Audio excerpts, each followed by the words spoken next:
성경을 가지신 분들은 마태복음 7장 21절에 있는 말씀을 한번 같이 보시겠습니다.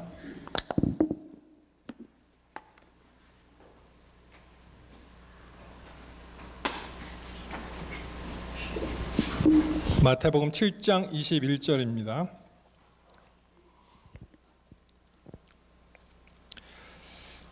나더러 주여 주여 하는 자마다 천국에 다 들어갈 것이 아니요 다만 하늘에 계신 내 아버지의 뜻대로 행하는 자라야 들어가리라. 저는 이 성경절을 전에 우리 재림교인으로서 굉장히 즐겨했던 성경절 중에 하나입니다. 왜냐하면은 우리 선데이 세버스를 지키는 믿음의 식구들에 대해서 그러면 그렇지 주여 주여 하는 자마다 다 천국에 들어갈 것이 아니라 어떻다고요? 다만 하늘에 계신 내 아버지의 뜻대로 행하는 자라야 들어가리라. 이렇게 이제 생각을 했었는데, 여러분 사실은 좁은 의미에서는 그럴 수도 있지만 사실은 넓은 의미에서는 더 이제 깊이 생각해 볼 문제가 있죠. 그래서 내 아버지의 뜻대로 행하는 자라야 들어간다, 이렇게 말씀을 하셨습니다. 여러분, 우리 하나님 아버지의 뜻을 잘 분별하기 위해서는 어떻게 하면 좋을까요? 어떻게 생각하십니까? 어떤 과정이 필요하죠? 우리가 하나님께서 우리에게 말씀하시는 그 말씀을 봐야죠. 그렇죠? 말씀하신 걸 들어야 아버지의 뜻을 알 수가 있습니다. 자, 누가복음 10장 25절에 보시면 어떤 율법사가 일어나 예수를 시험하여 가로되 선생님, 내가 무엇을 하여야 영생을 얻으리이까? 라는 질문에 예수님께서 어떻게 대답하셨어요? 예수께서 이르시되 26절 율법에 무엇이라 기록되었으며 내가 어떻게 읽느냐, 그런 말씀을 하셨습니다. 이 같은 말씀이지만 사람들이 다 읽는 방법이 달라서 그렇죠. 자기 생각대로 이제 생각을 합니다. 중요한 것은 이 말씀을 주신 하나님의 마음으로 이 말씀을 읽어야 한다는 것입니다.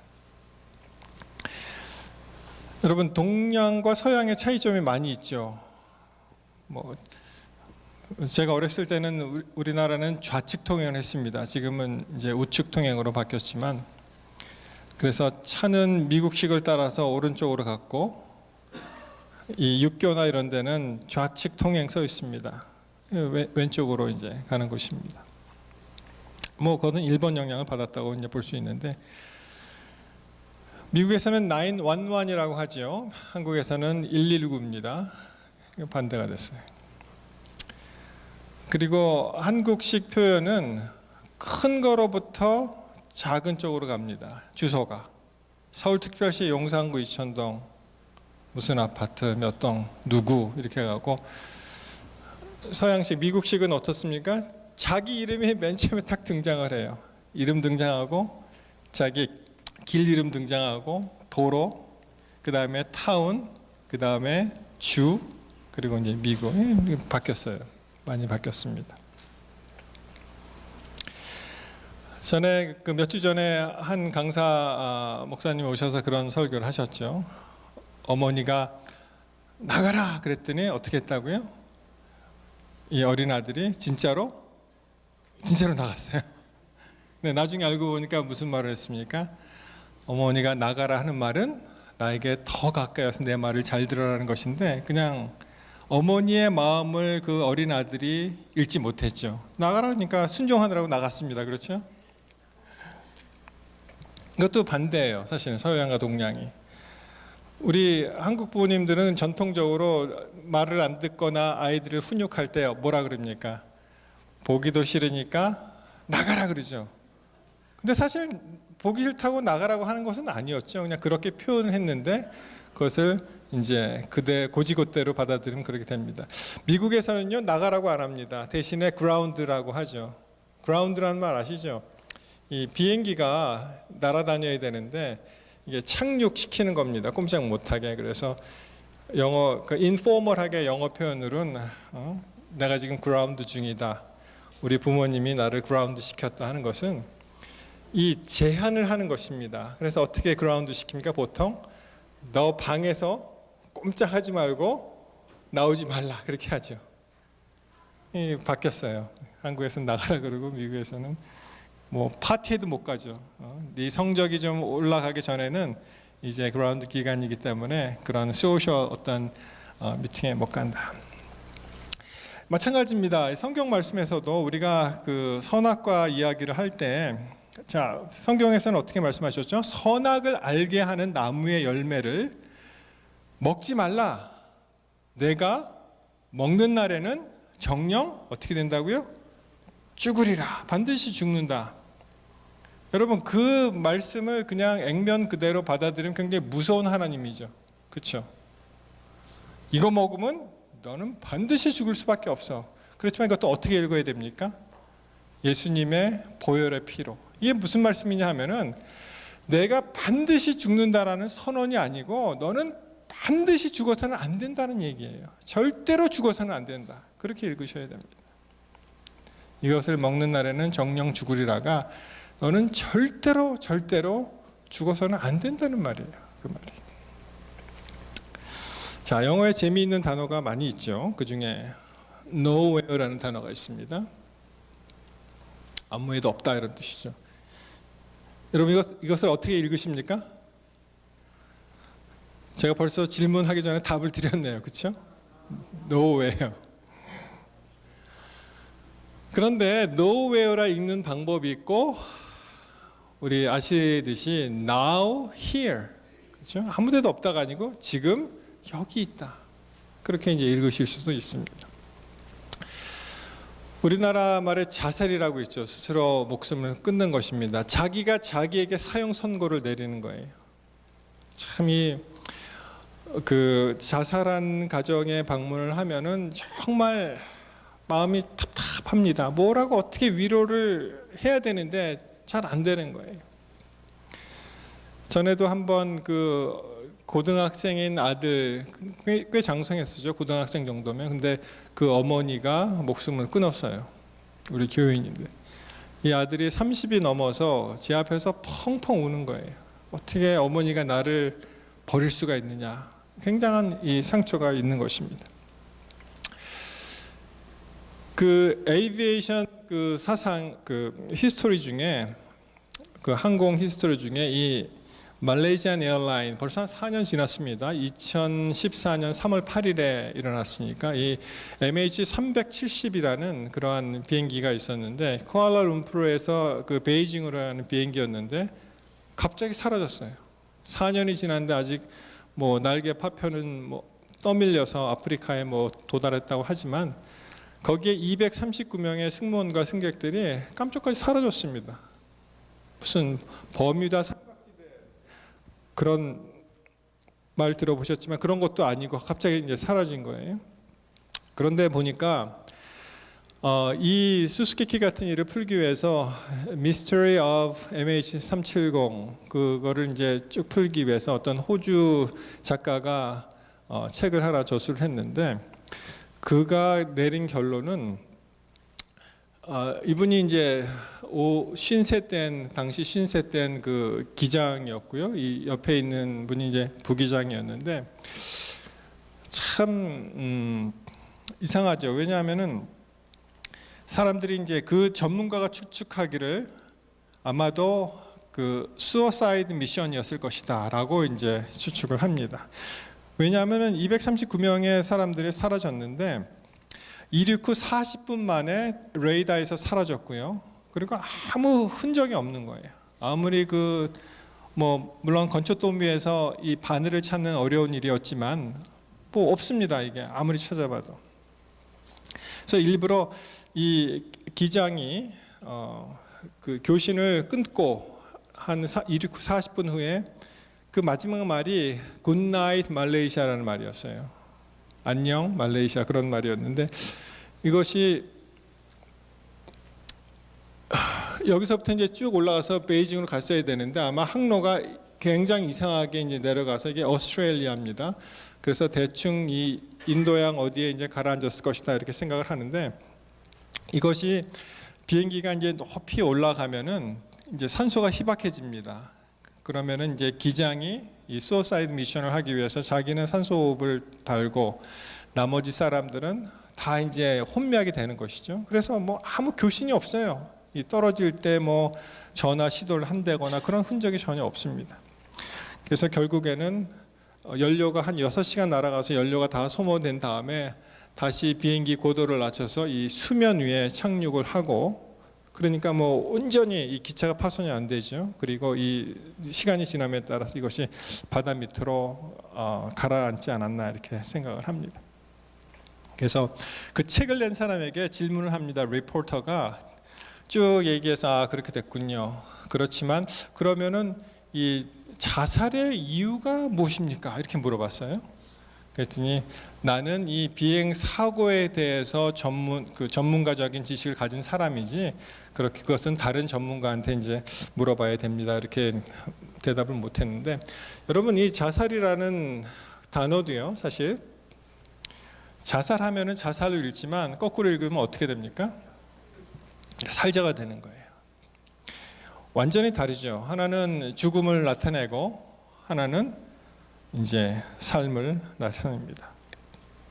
그래서 이 같은 단어라도 제가 이 생각을 했어요. 전에는 한국이 이 표기법이 여러분 그 독립문 보시면 어느 쪽으로 쓰여졌습니까? 오른쪽에서 왼쪽으로 갔잖아요, 그렇죠?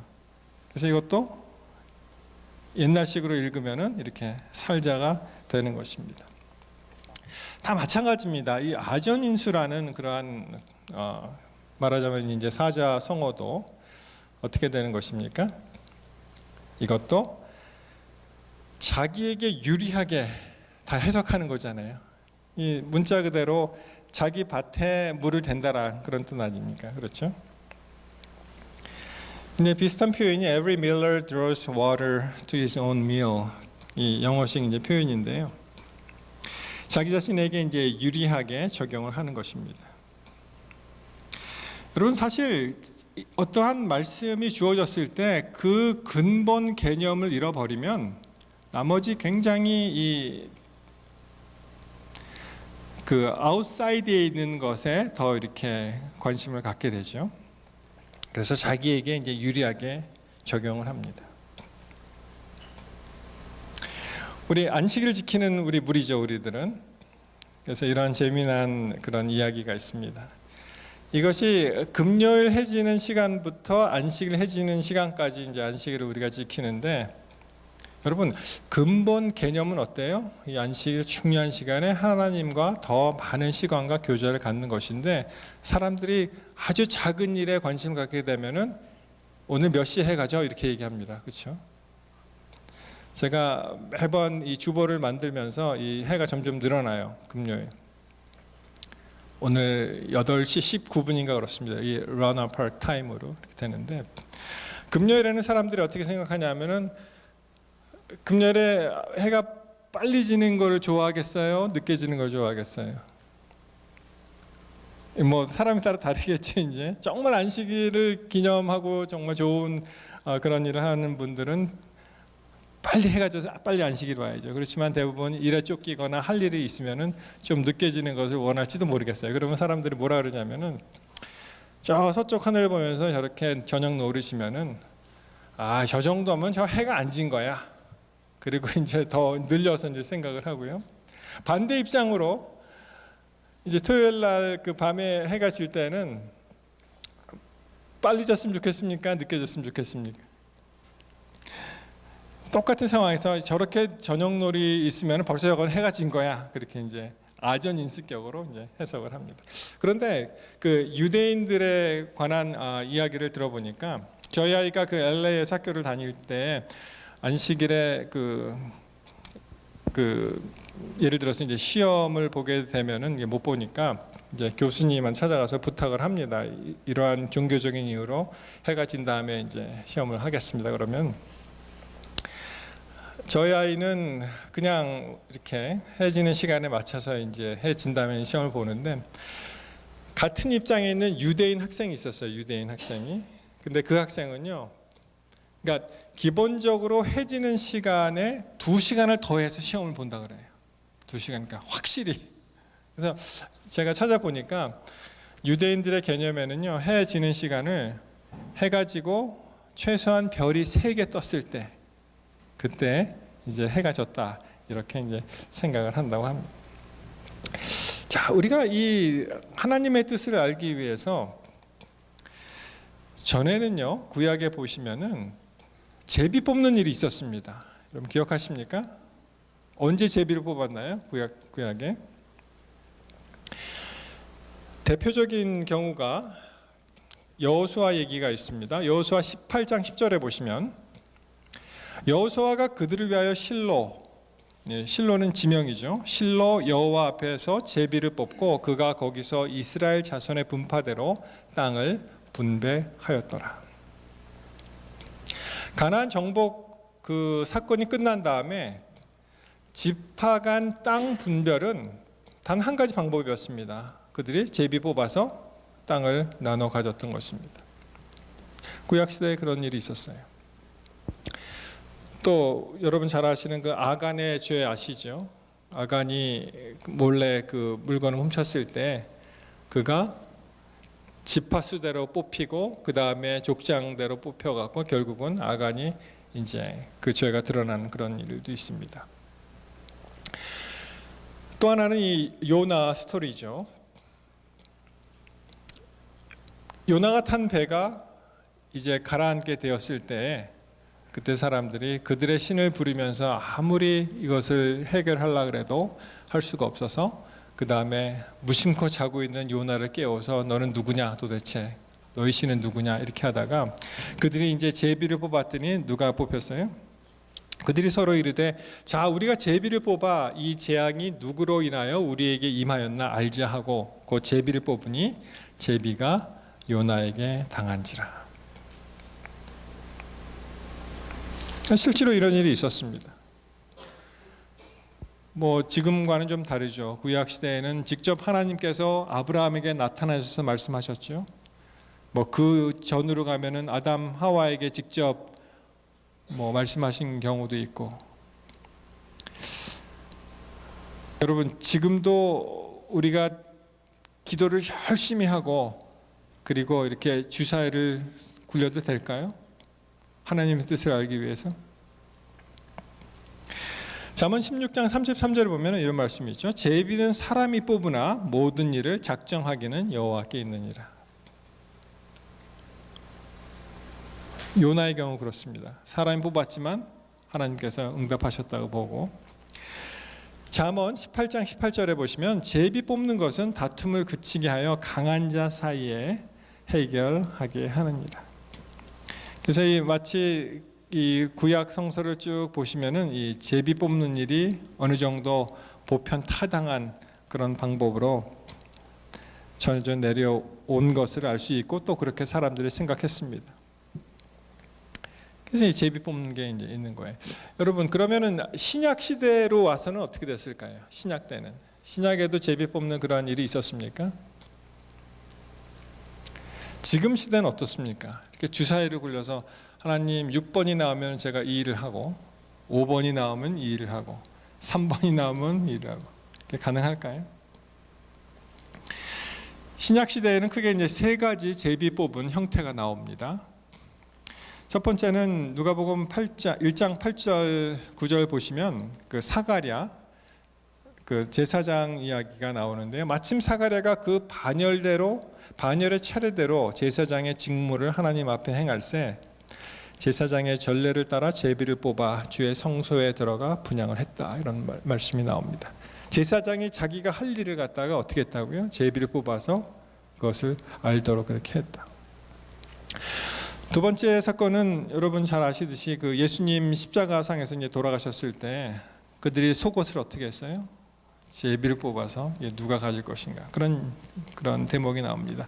누가복음 23장 34절, 예수께서 이르시되 아버지 저들을 사하여 주옵소서, 자기들이 하는 것을 알지 못함이니라 하시더라. 그들이 그의 옷을 나누어 제비 뽑았다. 그런 말씀이 나옵니다. 또 다른 장면을 보시면은 마띠아 사도 중에 한 사람 유다가 이제 사라진 후에 한 사람은 이제 보선을 하죠. 사도행전에 보시면 1장 23절에서 26절에 그런 말씀이 나옵니다. 우리 잠깐 한번 살펴보시도록 하겠습니다. 사도행전 1장 23절,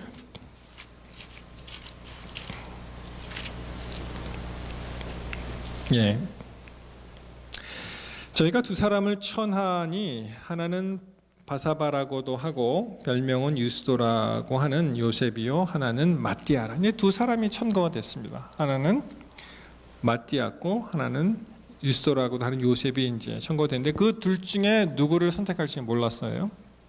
그 다음에 보십시오. 24절, 저희가 기도하여 가로되 뭇 사람의 마음을 아시는 주여, 이 두 사람 중에 누가 주의 택하신 바 되어 봉사와 및 사도의 직무를 대신할 자를 보이시옵소서.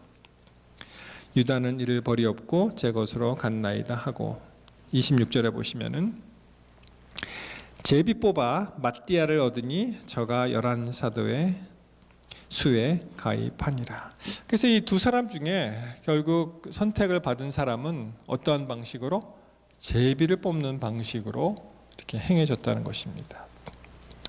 자, 질문 드립니다.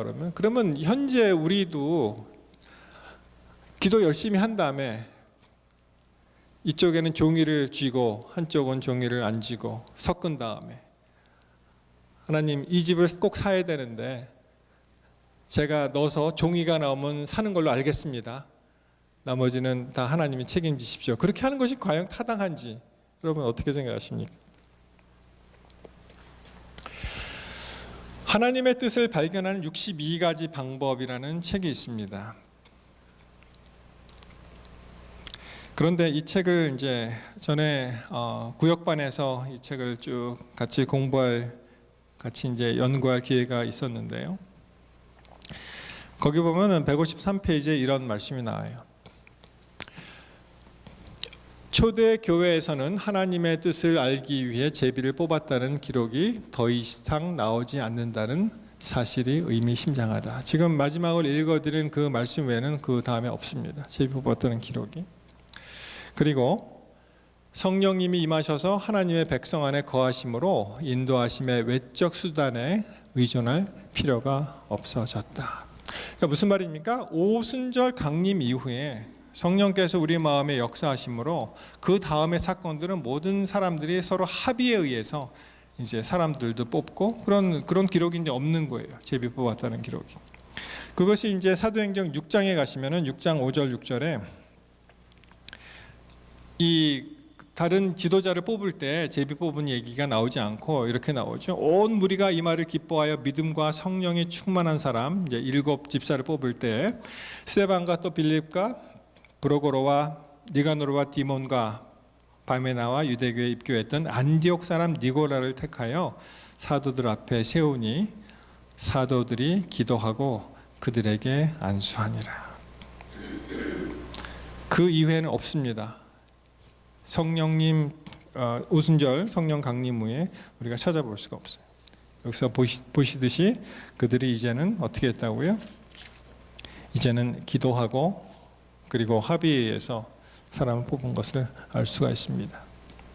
여러분, 그럼 과연 우리가 이 시점에서 현대 이제 21세기를 지나면서 우리는 어떻게 하면은 하나님의 뜻을 더 분별하고 주님의 뜻에 맞게 살아갈 수 있을까요? 전에 이 책이 지금은 이제 한글로도 번역이 됐는데요. 전에 이런 책을 읽은 적이 있습니다. The will of God is a way of life. 삶의 한 방편으로서의 하나님의 뜻. 그리고 그 부제가 How to make every decision with peace and confidence. 어떻게 하면 우리가 매일의 어떠한 모든 그 결정을 이 평화와 또 확신을 가지고 결정할 수 있을까? 그래서 이제 이 제리 찌쩌라는 분이 쓴 책인데, 이게 제가 이 책을 샀을 때는 이 사람이 이름이 제럴드 시처였어요. 근데 보니까 지금 제리로 바뀌었는데요. 뭐 여러분 그 미국 이름이 이렇게 같은 이름인데 다르게 사용되는 게 있잖아요. 우리가 잘 아시는 게 지미 카터 할 때 그 제임스가 지미가 되죠. 짐. 그리고 그 빌 게이츠 할 때 빌이 원래는 윌리엄입니다. 윌리엄을 줄여서 빌이라 하고, 이 제럴드는 그 제리라고 이렇게 썼는데요.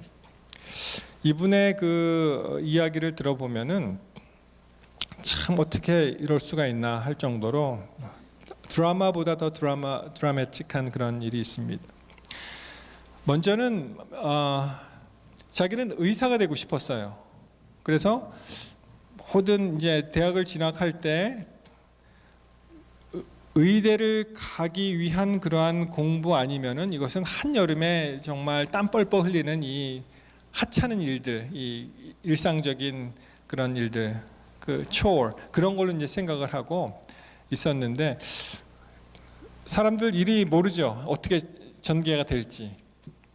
근데 그분이 진학한 대학이 미시간에 있는 호프 유니버시티, 홀랜드에 있는 그 대학에 진학을 하게 되는데, 그 대학은요, 이 liberal arts, 그 교양 과목을 중시하는 그런 대학이었습니다. 그래서 무슨 생물이나 이러한 의대에 갈 수 있는 그러한 과목뿐만 아니라 뭘 들어야 했냐면은 뭐 크림 전쟁의 원인이 무엇이고, 베토벤의 교향곡이 어떠고, 뭐 이런 거는 이제 자꾸만 들어야 하는 그런 일이었습니다. 근데 한 클래스를 택했는데 이 에세이 클래스예요.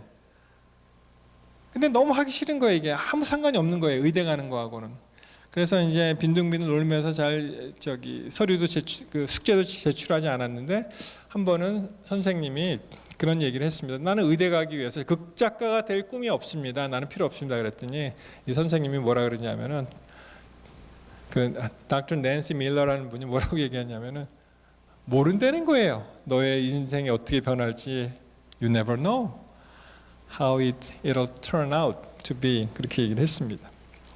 그래서 나중에는 의대를 안 가고 세미나리에 그 등록을 하게 되었고, 목사님이 되었고, 교목이 되었고, 그 다음에 이제 교수. 지금은 그 워싱턴 주에 있죠. 스포케인 그 위트워스라는 대학에서 이제 신학과 그쪽에 이제 교수로 계신 분입니다.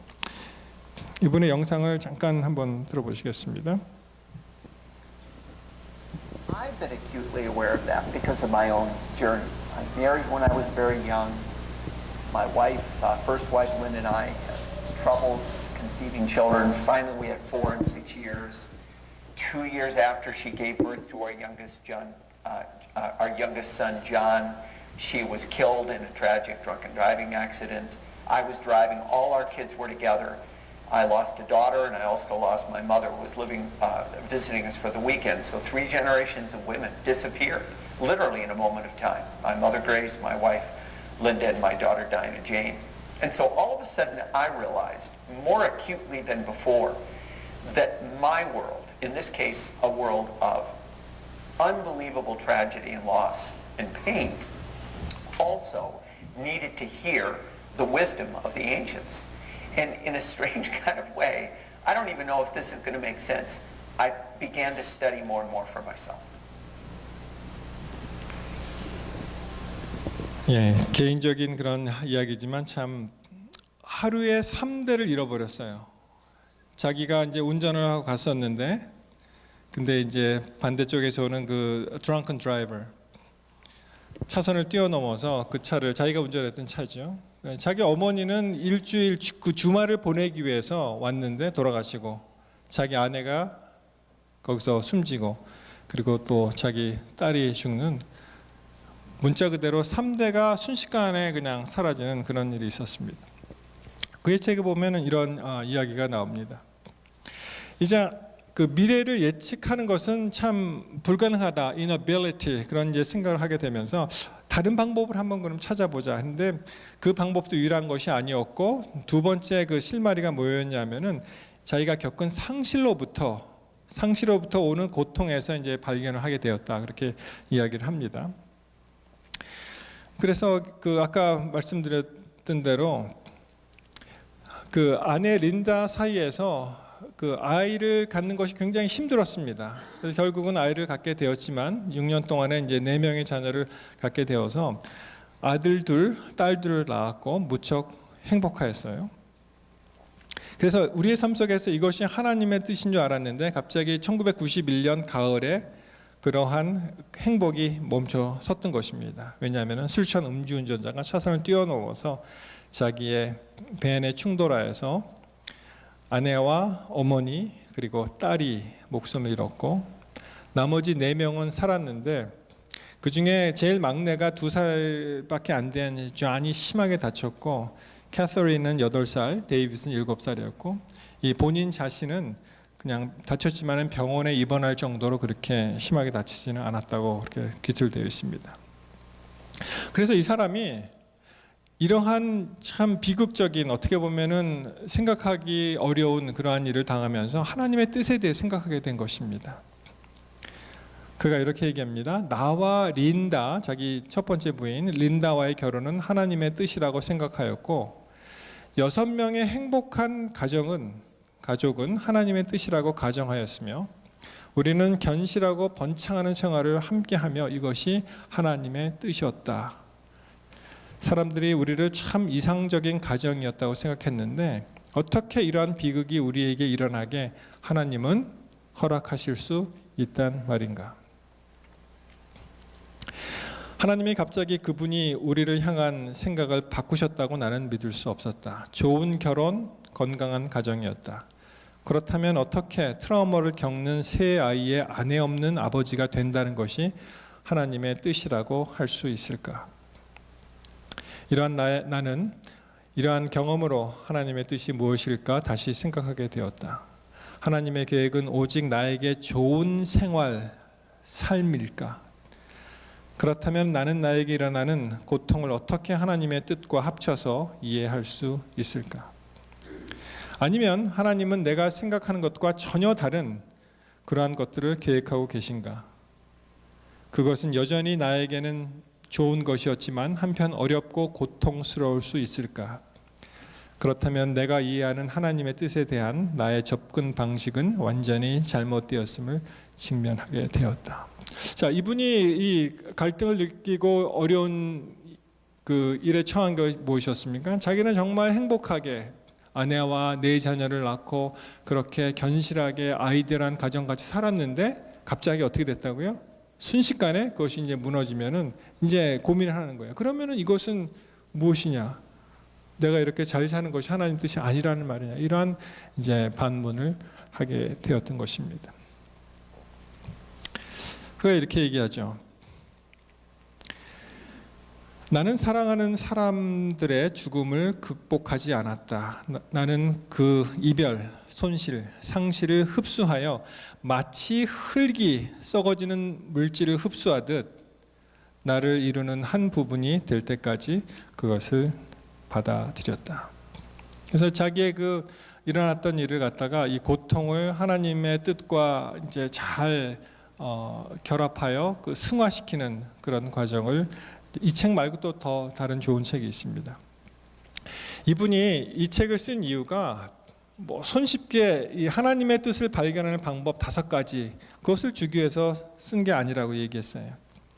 그리고 하는 말이 이 책을 읽은 후에 독자들은 자신의 삶을 평가하면서 현재 자신이 처한 위치에서 하나님을 위해 살 수 있는 길을 분별한다면 이 책은 성공한 셈이다라고 이야기했습니다. 어떠한 방법을 제시해 주는 것이 아니라 이 책을 통해서 하나님께서 내가 지금 처한 이 상황에서 나를 인도하시는 섭리를 깨달으면서 내가 하나님을 위해서 살 수 있다는 것을 살 수 있는 삶을 분별하게 된다면 나는 성공했다. 그 책의 목적이라 이렇게 얘기를 했습니다. 그러면서 고난에 대한 해석을 내렸는데 아무리 처참하고 부당한 고난일지라도 궁극적으로 그것을 사용하여 하나님 당신의 구속의 뜻을 성취하신다라고 그가 이야기를 합니다. 참 때때로 만나는 우리가 이해할 수 없는 과정, 그 경험 가운데 우리 모두는 거기에 대해서 고민을 합니다. 그리고 거기에 대해서 이제 답을 찾도록 그렇게 노력을 합니다. 여러분, 이 성경에 보시면은 하나님의 뜻에 대한 전반적인 내용 중에 두 가지를 요약한다면은 두 가지입니다. 하나는 거룩함이고요, 하나는 영생입니다. 두 가지로 요약할 수가 있습니다. 데살로니가 전서 4장 3절 앞에 보시면은 하나님의 뜻은 이것이니 너희의 거룩함이라 이렇게 말씀이 나옵니다. 이 거룩함이라는 그러한 용어를 이제 구약적인 시각에서 본다면은 이 consecrate라는 성별이죠. 성별, 거룩한 것을 이제 구별하는 것인데, 이게 이제 콰다시라는 그 원어를 보시면은 이 거룩함이라는 그 의미 자체는요, 이것입니다. To be set apart, 이 구별하는 거예요. 나누는 것입니다. 마치 천지창조 하셨을 때 이 물과 묻을 나누듯이 우리의 삶 가운데서 매일 반복되는 삶이지만 거기서 가장 중요한 안식이라는 것은 나누셨잖아요. 그것을 성별하셨습니다. 우리가 하나님께서 허락하신 그 재정 가운데 11금과 헌물을 나누어서 또 하나님께 고발해 드립니다. 우리 몸도 우리 자신도 거룩한 산제사가 되어서 하나님께 드리는 것입니다. 영어식으로 It is God's will that you should be sanctified. 그리고 you should avoid sexual immorality. 이 피해야 될 것, 구별해야 될 것에 대해서 이제 말씀하십니다. 두 번째는 영생이라고 말씀을 드렸는데 마태복음 18장 14절에 보시면 이와 같이 이 작은 자 중에 하나라도 잃은 것은 하늘에 계신 너희 아버지의 뜻이 아니니라. 맨 처음에 거룩함이라고 하는 것은 우리 자신에게 적용할 수가 있어요. 우리는 거룩한 삶을 삶으로써 하나님께 구별된 삶을 드린다는 것이고요. 두 번째는 이웃에 대한 관계일 수가 있습니다. 나를 포함한 이웃들에 대해서 이렇게 말씀하실 수가 있는 것입니다. 하나님의 뜻은 모든 사람들이 잃어버린 바 되지 않고 영생을 얻는 거라고 말씀하셨어요. 그 시스터 버스에 보면은 이 자매 성경책 6장 요한복음 6장 40절에 보시면 내 아버지의 뜻은 아들을 보고 믿는 자마다 영생을 얻는 이것이니 마지막 날에 내가 이를 다시 살리리라 하신 것입니다. 요약을 하면은 하나님께서는 우리를 향하신 하나님의 뜻은 우리가 구별된 거룩한 삶을 하나님께 드리는 것이요. 두 번째는 나를 포함한 이웃들이 하나님께로 나아감으로 영생을 얻게 하는 것이라고 요약할 수가 있습니다. 그래서 이 하나님의 뜻은 이것이다 라고 하는 것이 아니라 하나의 과정이라고 할 수가 있죠. 그때마다 하나님의 뜻을 발견하는 그 과정을 통해서 하나님의 뜻을 알 수가 있습니다. 마치 이 내비게이션 비슷해요. 요새는 이 자동차 내비게이션 때문에 지도 보는 법을 다 잃어버렸습니다. 그렇죠? 전에는 지도 어디 가게 되면은 지도 일일이 보면서 요약한 지도 하나 또 손으로 들고 길 이름 다 일일이 쓰고 몇 번째에서 우회전 좌회전 쓰는데 요새는 그냥 따라가면 됩니다. 자, 잠언 16장 9절에 보시면 사람이 마음으로 자기의 길을 계획할지라도 그 걸음을 인도하시는 자는 누구시라고요? 하나님이시라. 하나님을 향한 우리의 열정을 담아서 하나님께로 나아갈 때 그분이 우리의 길을 인도하시고 그분의 뜻을 이루신다는 것이죠. 그래서 이러한 일을 통해서 하나님의 그 뜻을 우리가 알 수가 있습니다. 하나님께 계속 나아가는 것입니다. 여러 가지 길이 막 꼬여 있죠. 우리 많은 경우에 그런 생각을 합니다. 하나님의 뜻은 과연 무엇일까? 그런 생각을 하잖아요. 저는 이런 일이 있었습니다. 한 가정이 아이를 대학을 보내기 위해서 이 아이와 다툼이 일어났어요. 근데 제가 이렇게 들어보니까 아니 뭐 그렇게 고민할 것도 아니에요. 왜냐하면은 어머니는 우리 교회 학교 앤드루스 대학을 보내고 싶어 하는데 이 아들은 사던에 가고 싶은 거예요. 그것도 우리 교회 학교입니다. 사던 유니버시티. 그래서 제가 이렇게 들어보니까 마치 이것은 이 큰 그림을 하나님께서 주셨잖아요. 우리의 거룩함과 영생, 그리고 그 모든 나머지 것들은 우리가 그 일상생활에서 하나님의 뜻을 비춰볼 때 그때마다 선택을 할 수 있는 것인데, 어떨 때는 너무 작은 거에 대해서 우리가 골몰하게 생각할 때가 있습니다. 마치 이런 것입니다. 전에는 치약이 럭키 치약밖에 없었어요. 그렇죠? 요즘은 뭐 한국도 마찬가지지만 굉장히 많이, 예전엔 독과점이었기 때문에 럭키 치약밖에 없었어요. 근데 요즘은 너무 많잖아요. 뭐 블렌닥스가 있고, 뭐 요즘 유행하는 브랜드가 뭐가 있습니까? 뭐 생각 없이 그냥 쓰셨군요. 하나님의 뜻은 어떠한 치약을 쓰든 우리가 잘 치아를 관리하고 그냥 어때요? 건강하게 사는 것이 하나님의 뜻이라고 생각한다면, 여러분 그렇게 자잘한 그러한 일들은 우리의 모든 일은 하나님께서 우리에게 자유의지에 다 맡기신 것입니다. 크게 잘못된 것이 아니라면. 여기 죄송합니다만 이 근처에 그 도박장이라 그러나요? 갬블하는 데가 들었었잖아요. 그러니까 또 뭐 선전하는 것 같아서 죄송하네요.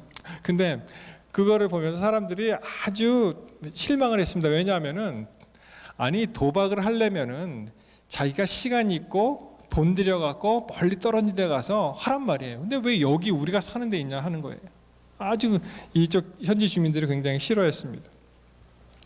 근데 이렇게 한번 생각해 보십시다. 야, 내가 이 일을 해보니까 정말 난 여기에 달란트가 있는 것 같아.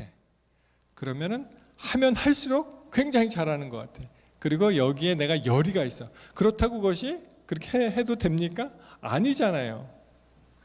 그것은 하나님 뜻이 아닌 게 확실하잖아요. 그 바라시는 것이 아니기 때문에. 그런 것이 아니라면 나머지 굉장히 작은 것들은 우리에게 다 일임을 하시고 큰 줄거리를 우리가 따라갈 수 있도록 그렇게 섭리하셨습니다. 여러분, 제 친구가 이 그림을 보내줬는데요. 보이세요? 뭐라고 써 있습니까? 근데 이게 중요한 것이 아니고 그 밑에 뭐가 있죠? 보이십니까? 십자가로 가는 겁니다. 그래서 예수님께 우리가 매일 걸어가면서 고민하면서 그러면서 하나님께서 인도하시는 대로 하나님의 뜻을 이룰 수가 있는 것입니다. 예수님께로 가는 거예요, 우리는. 자, 시편 20편 4절에 보시면은 내 마음의 소원대로 허락하시고 내 모든 도모를 이루시기를 원하노라. 하나님께서 우리에게 자유의지를 주셨습니다. 그리고 그 마음의 소원을 허락하시고 이루기를 원하십니다. 그런데 그 다음 장에 보시면은 그 마음의 소원을 주셨으며 그 입술의 구함을 거절치 아니하셨나이다. 그래서 그 마음까지 하나님께서 주셨다는 거예요. 그리고 그 일이 이루어지기를 원하신다고 말씀을 하셨습니다. 사랑하는 성도 여러분, 오늘 다시 한번 우리가 결심해야 될 것은 우리가 무슨 일을 하든, 그렇죠, 두 가지에 합당한 우리의 자신을 분별해서 거룩한 그런 생활을 하고, 그리고 나와 우리 이웃들을 위해서 그들을 예수님께로 인도하는 그 일을 하기 위해서 우리가 어떠한 것을 해도 좋습니다. 그러나 그 근본적인 그런 두 가지를 기억하시고, 또 이것이 하나의 이것이다 저것이다 끝나는 것이 아니죠.